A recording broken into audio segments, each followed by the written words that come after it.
Bonjour Omar. Bonjour Rachid. La Story Echo avec au menu ce matin les délais de paiement avec la ministre de l'économie et des finances qui vient de faire le point sur ce dossier très très important. Oui, c'est important parce que quand on parle de délai de paiement, tout d'abord, c'est disons quand les entreprises, entre elles ou avec l'État, font des prestations et qu'on doit leur payer leur argent. Le temps qui s'écoule entre parenthèses le dépôt d'une facture et le paiement, c'est ce qu'on appelle donc les délais de paiement.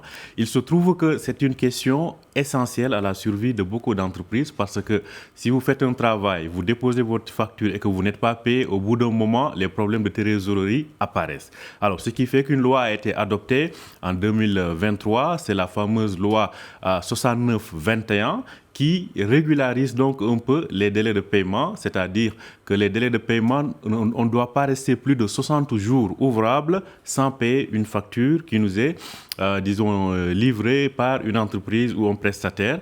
Et s'il n'y a pas, cette loi n'est pas appliquée, quel qu'en soit le cas, on ne doit pas dépasser les 120 jours pour payer ces factures à ces prestataires. Alors, globalement, on note qu'il y a une amélioration et on avait un rapport, on reviendra sur ça tout à l'heure, mais là c'est le ministère des Finances qui nous dit qu'au niveau des entreprises et établissements publics, c'est-à-dire les grandes entreprises qui dépendent de l'État, ces entreprises-là, le plus souvent, quand on dépose des factures, on va le dire comme ça pour que tout le monde puisse comprendre facilement, au bout d'un mois, disons 32,5 jours, c'est le chiffre exact qui est donné, au bout de 32,5 jours, on paye. On est payé, donc ce qui fait que les entreprises qui travaillent avec, les prestataires qui travaillent avec ces grandes entreprises de l'État sont plutôt dans de bons délais, en tout cas raisonnables, de paiement parce qu'on est c'est moitié moins que ce en que dessous, prévoit la loi. voilà, exactement. Ouais. On est à moitié moins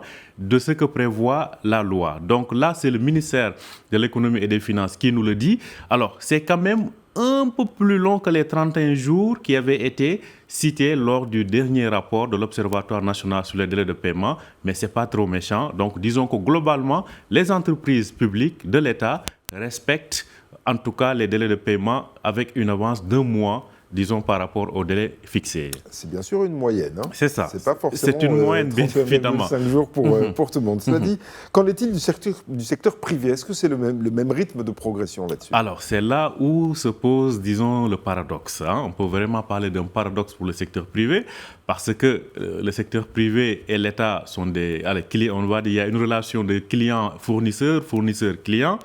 Mais il se trouve que l'État est meilleur payeur, est un bon payeur par rapport au secteur privé. C'est-à-dire que dans le secteur privé, et comme on le voit d'ailleurs affiché à l'écran, il faut attendre jusqu'à 125 jours. C'est-à-dire là, on dépasse carrément les 60 jours réglementaires et on dépasse même les 120 jours convenus s'il n'y a pas ce délai réglementaire qui s'applique. Donc, c'est dans le secteur privé qu'on peine à être au diapason par rapport à ces délais de paiement-là. Donc, dans le secteur privé, les entreprises du secteur privé, entre elles, en tout cas, prennent énormément de temps. Quand vous faites une prestation, vous déposez votre facture, ça prend jusqu'à plus de 3 mois des fois pour être payé. Donc, ceci quand même a été d'ailleurs mentionné dans le rapport de l'Observatoire national sur les délais de paiement qui réunit à la fois le public et le privé. Donc, on appelle le secteur privé depuis lors à faire des efforts. On attend ce que nous donnera le rapport de 2025 sur l'année 2025. Mais quand même, jusqu'à présent, on peut dire que les entreprises du privé ont encore un important effort de rattrapage à faire pour être au même rythme que l'État. Et c'est d'autant plus paradoxal que c'est le secteur privé qui avait demandé justement à accélérer les délais de paiement avec le secteur public. Alors c'est vraiment un paradoxe très difficile à comprendre. Cet observatoire national des délais de paiement sur les délais de paiement que vous avez mentionné avait souligné aussi la situation des petites entreprises. Alors qu'en est-il? Alors là, c'est encore pire, parce que l'État est un bon payeur.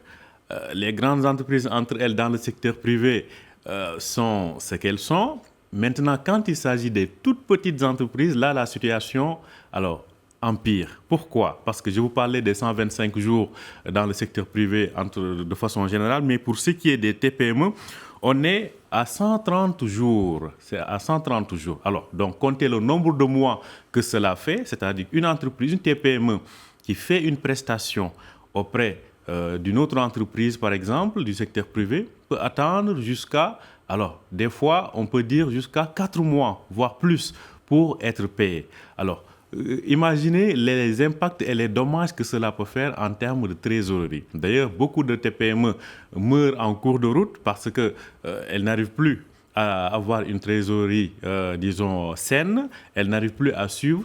Une des causes, c'est justement ces délais de paiement. Elles font des prestations, mais on tarde à les payer et malheureusement, tout ceci a des conséquences. Donc, tout ce que je viens de mentionner concernant le secteur privé et les TPME, c'est mentionné dans le rapport de l'Observatoire sur les délais de paiement donc de l'année 2023-24. On attend ce qu'il en sera pour l'année 2025. Certainement, un rapport est en cours de préparation. Une fois qu'il sera publié, on verra si pendant l'année écoulée, les entreprises ont plus ou moins respecté ces délais de paiement. Et on va continuer à suivre donc ce dossier avec vous, Marc Baldé. C'était la Story Echo.